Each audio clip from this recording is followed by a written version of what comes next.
My name is Brian Sparks. I am with STAK Ventures. I have an all-star cast with me of people who are very familiar with what it takes to master communication with the market, with investors, and partners. And so the purpose of this particular series, which we started back in, I believe, October, is to provide you as a startup founder or service provider, or even investor yourself who is looking to raise, is what are the insights really necessary to capture your audience's attention, to build authority, and most importantly, build trust so that you can ultimately build what I like to see a community around what it is that you're building. I truly believe right now, especially in this era, everyone's superpower is going to be trust and their community that they're able to build. So through communication, I believe that's the path of least resistance. So we are going to give some insights, and without further ado, I want to bring in the all-star cast. So we have James, Isabelle, Rick, Rachel, my buddy Colin. I've had all these people, Vishal. I've had all these people on Silicon Valley Impact. And if you're not listening and following Silicon Valley Impact, go hit that follow and subscribe button, and you can hear all of their conversations about what it takes to succeed in the market. So I want to let all of my co-hosts have a minute to introduce themselves. Colin, I'll start with you, buddy. Give a little intro about yourself and tell us what you got for Christmas, because a lot going on around STAK Ventures here. You've done a lot over the last couple of months.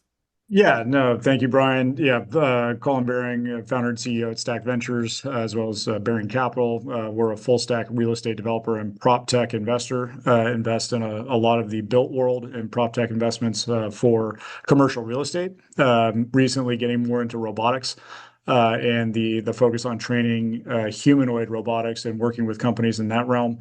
Most recently we did acquire a property as part of our 1900 Broadway campus that is a data center and office building. In its previous life, it was a supercomputer for Lawrence Berkeley National Labs, and taking that forward to actually build out AI infrastructure as a carrier hotel and putting its power allocation back to use. We're proud to announce that we also introduced Tesla Robotaxi to the campus, and we're now a hub for Tesla Robotaxi in the East Bay and supercharging and all that kind of stuff. So tons of tech going on at 1900, and looking forward to it. But that's the short intro. Yeah, and building a great community here, which we'll have a lot of events coming up. All these wonderful people will at some point be there. We have the speaker series, we have the lunch and learn, we have a number of things, pitch panels coming up with investors. We have an accelerator with international companies. We got 3 at this point who are interested. And we're also running a pilot local accelerator. So if you're a startup or if you're an expert in a particular area, connect with me. We love to take a look and get you involved with that pilot program for local companies. But we're building that out, and a lot of things happening, but building community. Keeping with that theme, another community builder, James, welcome. Good to see you, buddy. Give a little intro about what you're working on. Yeah, hi everyone. My name is James G. I run Startup Grind here in the Bay Area, and also our partnerships team globally. So Startup Grind is the largest community of early stage founders in the world. We've been around for 15, 16 years. We have chapters over 100 countries. We run 120 events across the world every month. I run 3 or 4 different events in the Bay Area a month. Everything from AI demo nights, a series which I started a couple of weeks ago. I see a few familiar faces who actually demoed at that night. I'll send a link shortly to subscribe and apply for February's and March's. But yeah, I run tons of different events. We've got a women's summit in San Francisco early March, and I've also got an immigrant founder and investor mixer at the start of April. I'm an immigrant. I'm originally from the UK, been over here for a couple of years, building community, helping founders connect with investors, partners, new customers. And yeah, it all leads up to our Super Bowl event of the year, which is not the Super Bowl, but our Startup Grind conference in Redwood City at the end of April. So if anyone wants to apply to pitch, exhibit, attend, then feel free to give me a shout, and hopefully I can help you out. Yeah, wonderful. Yeah, and I'm looking forward to that event in Redwood City. That is a Super Bowl. But another individual who helps put on a Super Bowl, Isabelle, good to see you. Glad to have you back. Give a little intro for those who may not know you or who've been living under a rock for the last few years. Give a little intro of what you're working on. Yeah, thanks, Brian. Hi, everyone. My name is Isabelle Johannessen, and I am at TechCrunch. I run the Startup Battlefield program, which, if you're not familiar, is TechCrunch's list of the 200 coolest, most disruptive, promising early stage startups from around the globe in any industry that we feature at our Super Bowl conference, TechCrunch Disrupt, in San Francisco in October. So the applications for Startup Battlefield will be opening in mid-February. So keep an eye out for that if you're a founder who wants to throw their hat in the ring. And I'm also the host of TechCrunch's newest podcast called Build Mode, which is a founder survival guide. So every year we get thousands of applications for Battlefield, but we can only pick 200. So this is sort of our way of showcasing what those 200 companies are doing, what it looks like to be a Battlefield ready company, and helping founders prepare to throw their hat in the ring for Startup Battlefield. So last season we focused on go to market. And this season, we're focusing on everything about building a team, and we'll dive into different topics relevant for early stage founders. So I'll drop a link in the chat if you're interested. And yeah, thanks for having me. Awesome. All right, moving along on my screen. Rick, good to see you, buddy. Coming from Sacramento with the background, or not the background, the backyard advantage. I love what you guys are doing out there. Big focus on building community, investing in some companies. And by the way, for those of you who are watching, Rachel and Rick are our investors, along with Colin, who are giving their feedback on what it takes to be fundable. And with James and Isabelle, they've seen so many different startups pitch and win, so they'll be giving it from that perspective. But Rick, talk a little bit about what you're working on in Sacramento. Yes. Hello, everyone. Rick Spencer, managing partner of Growth Factory Ventures. We're launching our second fund. With our first fund, we had over 70 investments across all sectors, pre-seed and seed stage investing. With our second fund, we're also launching something called Venture OS, Venture Operating System. So how do we become that co-pilot for founders as they build their business? And we're really excited about, looking at an AI native venture fund and being one of those that's leading in that space. So I'm excited to connect with founders on this year, whatever technology hack they're using to help build their business. Either put in the chat or message me on LinkedIn, but would love to know how you're applying AI native principles to building your business, not just building AI. And really excited about the community we're building and really happy to be here. Thank you, Brian. All right. And just so you all know, this is being recorded. We have over 200 people in the waiting room, but I can't admit them because we've hit the max. So we're oversubscribed. This will be up and available online later, so you can check it out. So you're free to listen, and maybe later on we'll have a Q&A session so we can get down to some specific questions. Rachel, give a little intro what you're working on. Hi, everyone. Good morning. My name is Rachel Stern. I'm the managing partner and founder of Govtech Ventures, and we're an early stage fund focused entirely on companies that are interacting and selling to state and local government or navigating regulatory hurdles managed by state and local government. So a small corner of the world, but one that actually impacts a lot of businesses because it turns out there's an ability to navigate regulation or there's an ability to be regulated. And so I spend a lot of my time coaching founders and working with them on go to market in those highly regulated spaces. I've got a Substack where I have a weekly video series where I bring in experts and my own expertise to talk about things that I think founders building in those spaces should keep in mind. I'll put that in the chat. And I'm really happy to be here today, having worked with and advised and invested in hundreds of founders, and excited to hear what Vishal is going to show us today.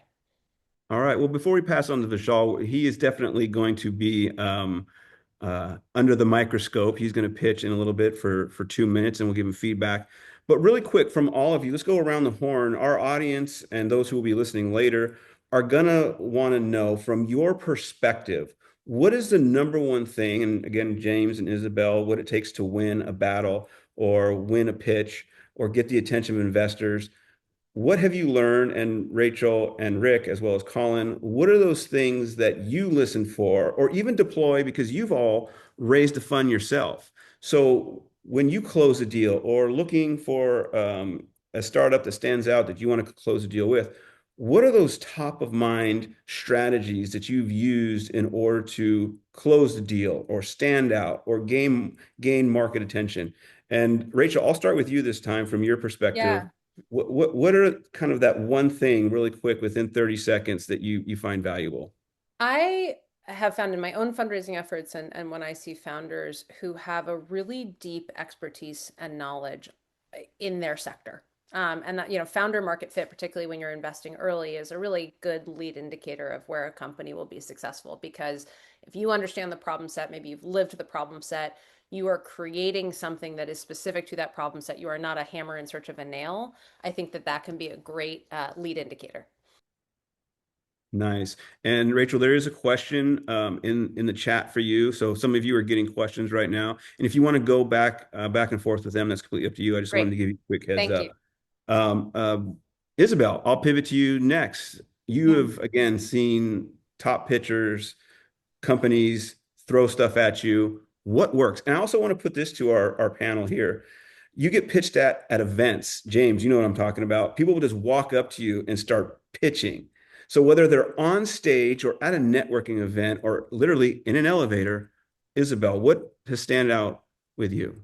Yeah, I think my number one thing is the founder's why. So similar to Rachel, it has to do with the expertise, but it's really like we see thousands and thousands of pitches. There's so many companies, especially with the rise of AI, that are losing their human touch, and it becomes just a wall of pitches. But to actually stand out, I think the founder's motivation for building this company, their background, why they've dedicated their lives to this crazy journey of being a startup founder, gives a lot of conviction to media, to investors, that when the hurdles come, when the pivots need to come, that the founder is dedicated to the mission and can withstand any barriers that they face. So I think that's my number one. Convince us of your why. Love that. Rick, I'm going to look to you. VC, you've raised, you've been pitched to. What stands out? Yeah, I would say number one thing I would underline what Isabelle said, the why, but why do you love the problem? Your solution is going to change. And so if you're in love with the problem, you're going to be able to pivot, you're going to be able to stay committed, you're going to be able to push through all those challenging times and the ups and downs of the startup journey. The thing that stands out for me that I think is most uncommon, so pro tip from me is, how do you talk about the risk of the business? Most people don't know venture capital, when it first started, was called risk capital, right? And someone probably said that sounds too risky, so let's call it venture capital. But there is inherent risk in all of your endeavors. And the founders that can say, this is the risk I see, and this is how I'm thinking about the risk, and this is where I want support and guiding along that side of, planning for that risk. You have to remember your best investors are going to be partners in your business, not just checks. And so if you're inviting them to be partners and seeing that risk and helping them understand how they can help, you'll have great partners and investors. I love it. James, I'm going to turn to you, and then Colin, I'll let you get the last word, and then Vishal, we're going to come to you after that.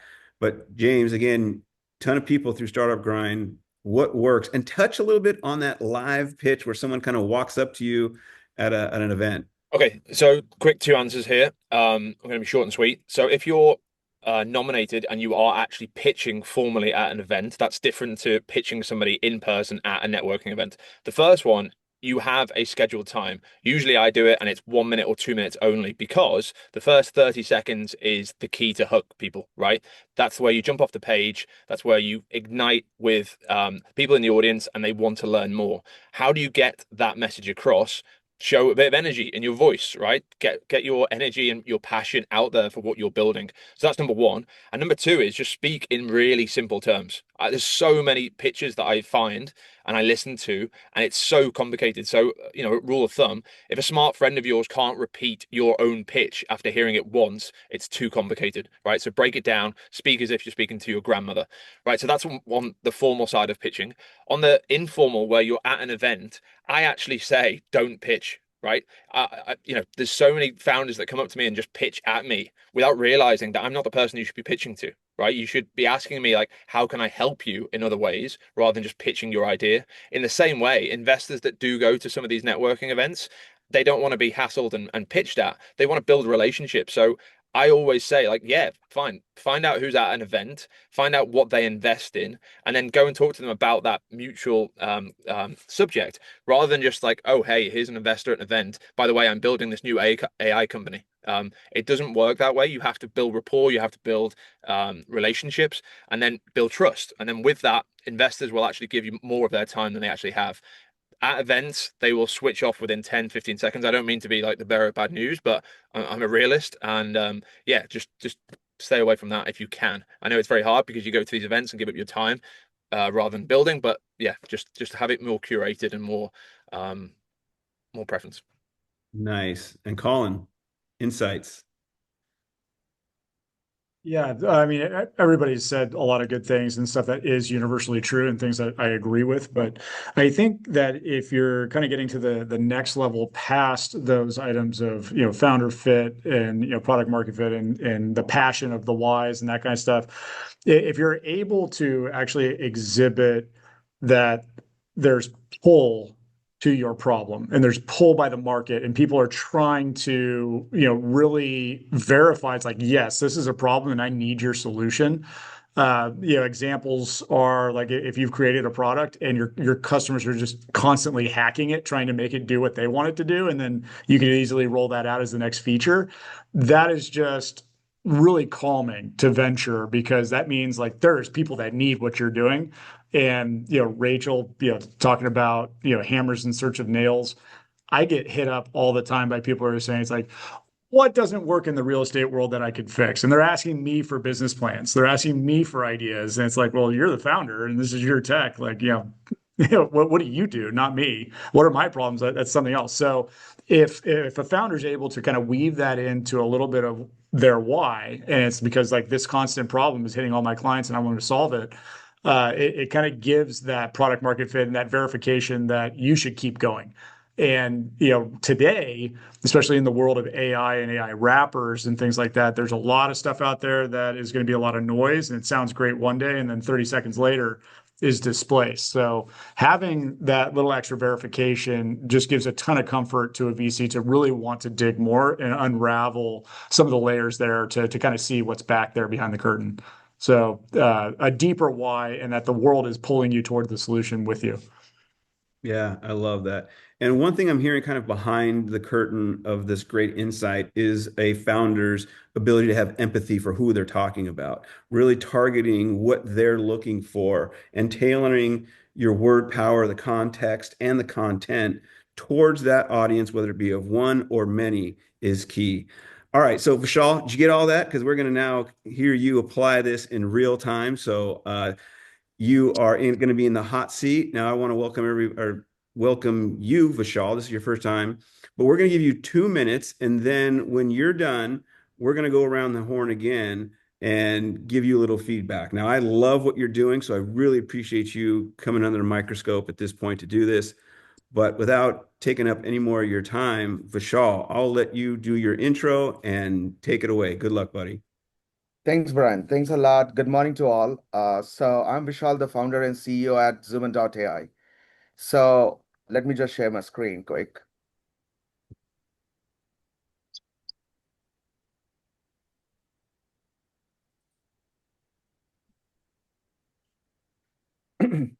So what we have built is an operating system for solopreneurs.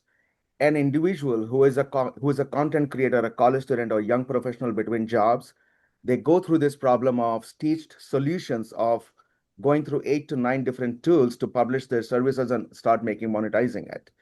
So what we have built this app where they can list private group sessions, virtual, in-person, whatsoever. And the users who are booking their services can go through the content-led discovery, which is similar to Instagram or TikTok, what we see. And as we see any content on Instagram or TikTok, as we keep scrolling on it, all they need to do is that swipe right and they make the connection right there and they start making the money out of it.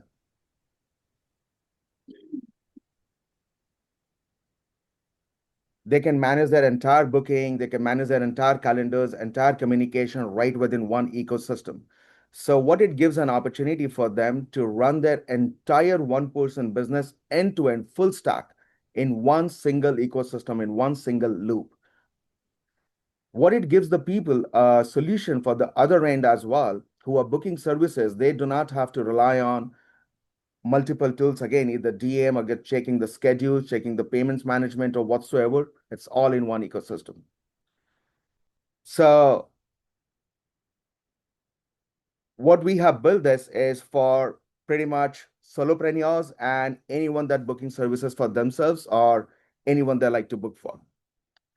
My background comes from a deep understanding about this industry. I ran a offline locations for human services for almost a decade, where we learned about the edge cases, about the pain points of the people who are trying to book services or getting booked for. So it's a unified platform for anyone to book services. And we just got approved our app store like yesterday. We got it, and we're starting our distribution upcoming Monday. We're raising our pre-seed round in order to accelerate our adoption to the market now. Thank you. All right, Vishal, can you stop sharing your screen? Yeah. Perfect. All right, well done. You hit right at 2 minutes. Really appreciate that. Investors and participants love when you don't go over. So definitely going to give you some feedback. And from our panel, I definitely would love to hear what you think he did well, what maybe didn't go so well, and then maybe a creative option to substitute what you think he needs some work on. So Rick, I'll start with you this time, buddy. All right. Thanks, Vishal. And yeah, I think I met you in person, so I kind of understand where your journey is coming from. So great to see, the product demo. I love the opening kind of, the operating system for the solopreneur. I think that simplicity helps us understand really quickly what you're working on. I think the biggest opportunity for improvement is you started to get kind of in a demo of the system, but maybe just going through one customer journey, right? Meet Jane, and Jane does this, and Jane goes from here to here using our system. This is why it solves her pain points. This is why her life's better. And this is why Jane tells all of her friends about it, right? So I think that customer journey could have been a little bit more crisp, but you're really close. So good job. Keep it up. All right. Thanks, Rick. Colin, I'll pivot to you this time. Yeah. Overall, I think it's the brilliance in it is a little bit of the simplicity and just being able to solve, what used to be 4 or 5 different SaaS models and 4 or 5 different apps of, kind of the whole process and lifeline where, anything you can do to simplify a solopreneur's life is going to have value. I think one of the items that my first question as to what's going on and something that would be nice to see fairly early in discussion is, what part of this becomes defensible moat? Which part of it is not repeatable? Which part of it cannot be built in Replit or Engage or any of the apps through prompting? And, do you have some sort of special relationship with the clients, with the consultants of solopreneurs? Like, which part of this is defensible? Because, no matter how great the app is, if it can be easily reprinted in about 5 minutes, then that would be a tough idea just for the long term. I love it. All right. Rachel, I'll look to you. Yeah, I mean, I guess I wanted to know more about you, and I liked that. Loved the presentation, but I wanted a sense of like why you were uniquely positioned to solve for, like, to our earlier conversation, the hammer in search of a nail, a little bit deeper on why either this problem set really intimately, or to Rick's point, like you have a customer in mind who you're really solving for. 2 minutes is a really tricky amount of time to get in, and in some ways, like you basically are just, and this is for the broader group too, as you think about pitching, and James's point about pitching in person, sort of with a set time versus a pitch like this where you're selected. But the goal is to have a second conversation with a 2-minute pitch. Like that, the only goal should be to interest people enough so that they want to have a follow-up. And I think with something like this, particularly in the earliest stages, I, as an investor, want to follow up with you. I want to figure out why you are the right fit for this. So I think that could be just a place for improvement. Otherwise, I agree with Rick. I like the simplistic, sort of simplified tagline. That made sense to me. It allowed me to sort of very quickly be like, okay, I know what we're talking about. I think that that's an important element of any very short pitch. I love it. I love it. I was thinking when you were talking, Rachel, about the importance of proximity to the problem. I think that's really important. Yeah. And then your ability to really articulate that as, hey, I am obsessed with this problem, And rather than selling, and I'm not saying that Vishal is doing this, but as you were saying, I was thinking of this, how you're obsessed with the problem. Then you don't go into sell mode and get rejected. I mean, so I really like how you articulated that. Isabelle, I'm gonna look to you. What did you grab Yeah. onto? I mean, first of all, I think your slides look fantastic. And that is honestly one of the hardest challenges. We do a lot of work on designing slide decks. So great job there. I think I'm going to refer back to what James said earlier, that the first 30 seconds matter a lot. And I got lost a little in the first 30 seconds because you started listing, college students, some things, and like a list of potential user bases. Tell me how many solopreneurs there are in the world. There are 30 million solopreneurs in the US, then list a few, continue. So I get a benchmark for how big we're thinking. Because I think one of the main reasons VCs and media stop listening during pitches is because either it's not my industry or the market's too small or I've heard it before. Those are the three things that I'm like, oh, gotta go. And so just immediately pin down, this is a big, big market we're talking about and get my interest in those 30 seconds. But great job for a 2-minute pitch. Not easy to do. Nice. James. Yeah, so I kind of agree and disagree with everybody. So I was similar to Isabel. Like the first 30 seconds after you opened, I was kind of like working out what it actually was. And I get the point that Rick and made about that one tagline. That's great, but I still found myself trying to work out exactly what it was. So yeah, going into the demo, even though the demo looked great, was almost too much data, too much information for me. I just don't like pitches that are a bit of a data dump. But great pitch for this audience. I know it's kind of daunting. But yeah, like what I said earlier, energy, right? You said something about being live on the App Store, your pre-seed. Like that's a pretty good thing, I would guess. So like just say that with a bit more energy. And just come across that you're really excited about that because then it gets me excited. Oh, this is what I should be listening to. And not that I switched off, but like if an investor switches off, but then hears you like perk up about something, then they will then ask questions about that next. So, yeah, good pitch. And it sounds like a great thing that you're doing. So congrats. Yeah, I like it. So I'm going to give my feedback a little bit really quick, but also I'm going to look towards the chat. So if you have a question, a burning question right now for one of our panelists or our startup, please put that there. I'm not going to scroll through the last half hour. I'm going to grab the one that's there next. But real quick, Vishal, I know you have a big task. I know your unique selling position is the operating system that you're creating. You're not a chat GPT and a wrapper, which is very, very unique right now. And I love because I know a little bit more about this, that you're taking on LinkedIn. You're allowing everybody to put their professional services in one place, stay on the platform, build, connect, and engage. And whether they're trying to create an event, whether they're trying to educate the market, whether they're trying to build a profile, whatever they're trying to do, I love that you're doing that under one platform. Having all those tools, all those things under one operating system is huge. I really think you're going to make a big impact. However, we're working on now how to articulate that. You see the depth of this, you see the width of this. Articulating that for any founder is difficult. Where do I start? Who am I talking to? I got 100 people in the audience. I got investors right here. It's overwhelming, and you're not alone. Everybody who's pitched knows that feeling. I would find that one line that hooks, right? And play with the word power. I agree with Isabelle, there were a few words, and you and I have talked about this, few words that kind of have people going on, well, what does that mean? What's the scope of that?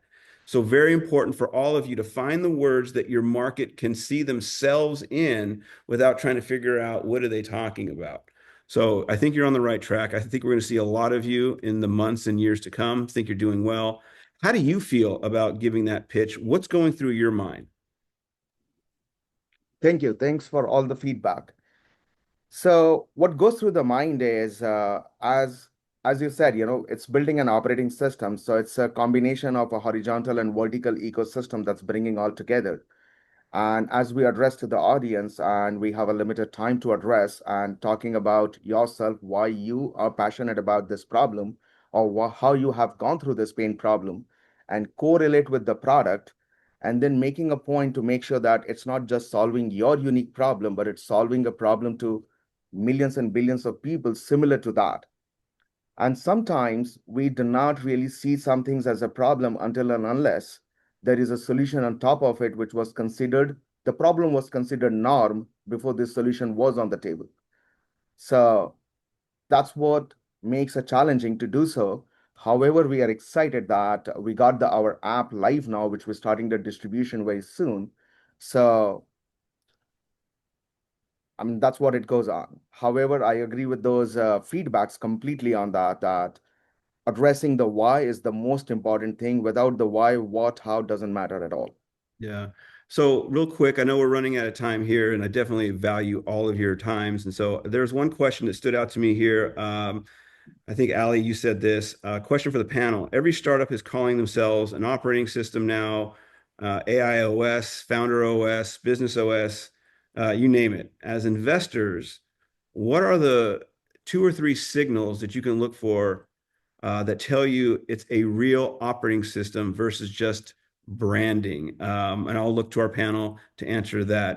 I mean, who's really in that space to kind of distinction between, what is an operating system versus all these other taglines? Anyone want to grab Rick? I see you come off mic. You must be Yeah, I I mean, think real quick, it's steps to completion. How many steps does it actually take to get through your workflow? And, are those typically separate services? And you've had to use multiple apps in order to go from, start to finish, or, as far as lead acquisition all the way to execution and payment, everything else follow up. There might be this whole suite or a tech stack that you've been using historically. And if you're able to actually remove that tech stack and you're down to one app, that would be something different. But that would be my first impression, is like, how many steps did you remove, and or how many licenses did you just remove from my daily workflow? Because all of that would save money and or make it faster, more heavily integrated. So that would be the first thing I would look for, is how much more did everything simplify? great. All right, Rick, I saw you. Yeah, no, Colin said everything I was going to say. Is, that customer journey of, if I think Vishal started with, you're using four different systems. Now you're down to one system, but are you still using those four systems, right? But, it's making it easier, or is it replacing your entire workflow? And it's so sticky that this is all you're using going forward. And to Colin's point, it reduces your expenses. It makes your time more efficient. It produces better results. All of those things help me signal that it's an operating system versus just, an iteration or improvement. Yeah, love it. All right, so again, don't want to take up too much more of your time. Again, really the purpose of this event is to give somebody a seed to consider in growing their ability to communicate with their audience. But parting words, I definitely want to come back to our audience. What would you leave with our founders who are watching, the investors who are looking to raise? What is that best play when it comes to communicating your idea, building a connection, building a community? What is it that really builds that trust and has you positioning yourself as the standout candidate to be invested in? I'm just going to let the mics open up at this point. No, actually, Isabelle, I'm going to pivot to you because you've been taking the mic with your new podcast. You take the stage. You face so many different audiences. What is it that you deploy to build trust, and what is it that you look for in a startup that wins when it comes to the startup battlefield? Yeah, I mean, again, the world is a very crowded space right now, with information, with startups, with pitches, with everything. And I think the element of being more human, going and meeting people face to face at events, connecting over things that have nothing to do with your startup, becoming friends with some of these people, and then building that trust and that relationship to then see how they can help you in the future. I think that's one of the beautiful things about Silicon Valley, the Bay Area, San Francisco, is that that's really sort of the mindset here. There's so many community events, there are conferences, there are meetups, ways to really just get to know the community without it being like a pitch in your face, because people are sick of that. I saw a comment in the chat about cold emails. I've gotten to the point I don't open cold emails anymore. Sorry. And like, I think most VCs and media are at that point. It's impossible to keep up with the information overload. So really trying to find a way to stand out in a human way, right? Make that genuine connection. And then we start, helping as much as we can after that. So go back to the roots, be human, be authentic, and yeah, hope to see you at an event one of these days. Yeah. Colin, appreciate you taking the time out of your busy schedule, as for Rachel and Rick. But Colin, coming to you next really quick before you have to go. Top of mind, you're a great communicator. What mindset do you put yourself in order to connect with your investors? I mean, relatability, speaking their language, speaking to their problem. I mean, be their solution. And in order to do that, you actually really need to know what their problem was ahead of time, or what item you're solving. talking to somebody that doesn't need your service or doesn't want your service or can't buy your service in general, like you're talking to a VC that just doesn't play in your sandbox and like that's it. Like there's just nothing you can do about that. So when we're talking about investors and you're doing our capital markets work, we know that we're talking to the right group. You're talking to somebody that can buy what you're selling, and talking to somebody that is even eligible to want to buy what you're doing. And I think talking to investors and that kind of stuff, that is one of the biggest feedbacks. But then back to what Isabelle is saying, if you have an ability to develop a relationship before pitching them, totally different stakes. You could make every mistake in the world, but if I just love and care about you, you're going to get a third, fourth, and fifth chance to try and do what you're doing. And that's way better than just tracking somebody down in line for a bathroom and trying to pitch them right there. Like, you're just not going to get a lot of respect and a lot of time if that was the case. So, you don't always have the opportunity to build relationships ahead of time, but it sure helps. So pitch the right person at the right time, and the more rapport that you have, the more margin for error you're going to get. Yeah, speaking of the right people at the right time, if any of you are in the South Bay on January 29th, there's a big event. It's actually happening at an airport hangar. So there'll be flights. There's going to be amazing exotic cars. Great event. Connect with me if you want connection to that event. And of course, here at STAK, we're going to be doing a number of events. And those of you who caught wind of this, I will be letting you know what's coming up soon. February 4th, we're doing a Transform event. Great time to build community. But Rick, I'm going to look to you next. Parting words in terms of what it takes to build that trust. Yeah, I would underline what Isabel said, that, look, this is still a human experience, right? And so while we all rush to AI replacing everything that we do, you have to be human. And I would say, how quickly can you get to your first question? Most founders, they're so focused on squeezing in all this information and vomiting all this information onto people. How can you get to your first question to the investor? And one of my favorite questions is, how do you make your decisions? Asking them and understanding that process. So that's what I would leave them with. All right. And once again, Vishal, I want to thank you for joining us. But Rachel, I'm going to give you the last words before we sign off and let everybody go. I thought this was fantastic. I think being a founder is one of the hardest things to do in the world. And so, kudos to all of you for building things and being brave and taking the leap. And we're here as partners and supporters, and finding the right team around you is as important as anything. Yes. Well, for all of you who are listening, I want to thank you for joining us today. All these people are at STAK in Uptown Oakland. Often we do events with them. They're good friends of mine. They're great people, more importantly than that. So get connected with me for more information. I'd love to chat with all of you. We've got a lot of fun things coming up. But thanks again for joining PitchMaster. We'll be doing these monthly and keeping you up to date on events that we'll be hosting in order to build that community, build those relationships before you have to actually pitch. So all that's happening here at STAK in Uptown Oakland, right on 1900 Broadway. Thank you to all our panelists, Colin, Rick, Rachel, Isabelle, Vishal, thank you for doing that. James had to leave earlier. Thanks, James. We'll all see you soon. See you next time. Stay safe. Bye, everybody.